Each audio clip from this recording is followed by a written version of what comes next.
Na vrtiljaku v zabaviščnem parku vzamete steklenico z vodo in oljem. Ko se vrtiljak začne vrteti, jo obrnete vodoravno, tako da ustje gleda proti osi vrtiljaka. Kako se razporedita olje in voda v plastenki?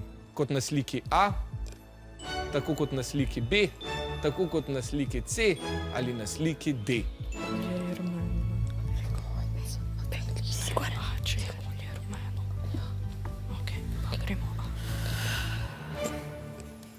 Čas je potekel, kje pa se skriva pravilni odgovor? Podajmo se na ta super vrtiljak z Jasno.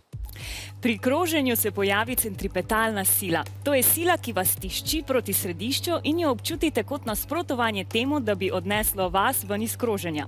Poglejmo, kako bo ta sila vplivala na olje in vodo v steklenici.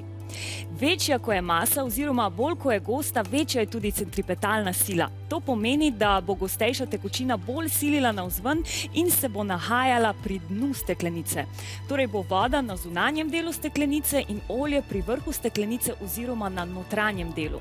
Mejna ploskev med tekočinama pa ne bo pravokotna na tla, saj se malo nagne zaradi prisotnosti sile gravitacije. Podoben postopek uporabljajo pri ločevanju dveh tekočin, ki se ne mešata in imata različno gostoto. Pravilen je torej odgovor B, tako da rumeni prislužili ste si novih 5 točk. Čestitam!